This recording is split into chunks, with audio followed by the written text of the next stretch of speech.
I'm the MSc student mentor, and it's a fantastic role. I really enjoy it. So I'm not really very connected with the teaching or the assessment side of things, but I'm there, if you like, in a more pastoral capacity. So students can come and speak with me. Sometimes if they're having difficulties, either with the course or maybe with kind of some of the issues around living away from home or living in London. Or sometimes students come and see me about their career options and sometimes the trajectories that they might want to take for different kinds of career paths that they're thinking about. I think the teaching is absolutely excellent. I have sat in on some of the courses. I sat in on the stats module last year, which was outstanding. The clarity of teaching, the way the module was organized, I was really tremendously impressed. So I think that is one of the strengths of the course, but I also think the approachability of the people who teach on it. So it's not just me that provides support to the students, but also people have personal tutors, and even the tutors themselves who are teaching on those modules are tremendously approachable and really, really helpful. And I think that goes a long way to helping students make the most of their time with us. The first thing that comes to mind for me is its international reputation. It is one of the absolute top universities in the world, and to have that on your CV going forward is no small thing. Thinking about our division in particular, I think the quality of teaching, as I said earlier, is outstanding. But also the research that goes on in our division is absolutely world-leading, and to be able to be in contact with people who have those positions of leadership in their field is really inspiring. And I think also the division's commitment to the student experience, to making people's time on our MSc the best that it can possibly be is a really important factor too.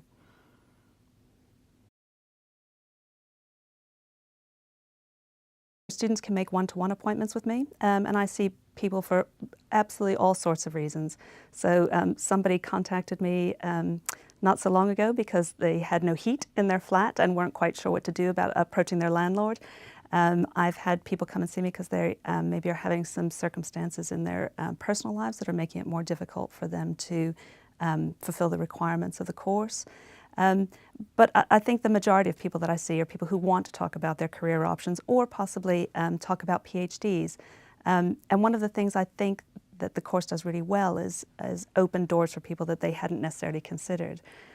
So someone might come on the course thinking that they want to pursue a career in clinical psychology, and then discover halfway through that they really have quite an affinity for research. And so they might come to see me to talk about what an academic career is like, what the pathways are, those kinds of things. I also do an awful lot of reading of CVs and covering letters for application forms. So some people are fortunate enough to have parents or family who live either in London or around London. So there are certainly people who commute for the course. There are other students who obviously live in and around London and are moving here for the first time.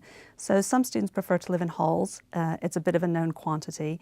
The downside is they can be quite expensive, but they are often very centrally located. So for some people that's worth the trade-off. Most people live in some sort of shared accommodation, so in the same way that people would have lived for their undergraduate degree very often, although not always with people they knew before they got here. And I think for some people that can be a bit daunting, but it usually works out for most people. In terms of location, I think people like to live in North London if they can. It's quite a nice bit of London to be in, and of course it's really convenient for campus, but it can be expensive. So increasingly I've seen students kind of looking at accommodation south of the river or in East London where you just get a little bit more for your money. Not from me, I'm afraid. Housing is really quite a specialist subject. We do an awful lot of signposting to the housing services. So UCL has one, but so does the University of London, which is the umbrella organisation under which UCL comes. And they have really, really good housing services. They will do things like look at housing contracts for people who just want to make sure that everything's okay before they sign up. They also have lists of agents and things like that students can access. They have some really good online resources. So we do a lot of signposting, and of course we're always there to help people if they have something they want to talk through, but we do refer them to the experts. It's that kind of constant trade-off, I suppose, between maybe saving a bit on your rent by moving a little bit further out of the centre, and then of course there's a trade-off for time. I think some people are really creative about how they travel. So I think most people come to London and think, oh, it's got to be the tube. But actually, cycling or taking the bus will save you a lot of money and maybe enable you to live that little bit further out where you get maybe a bit more space or your rent is a bit lower. I think if you've never lived in a city before, and that's certainly the case for some of our students, it can be a bit difficult to start with. It can feel really overwhelming, just the sheer numbers of people. I think people find their feet really quickly, and some of the social things that we put in place for students at the beginning of the year, I think also help people get a feel for the city. I think it's important to remember that it's the same for everyone. You know, nobody kind of comes to London and feels at home straight away. It does just take a little bit of time to settle in.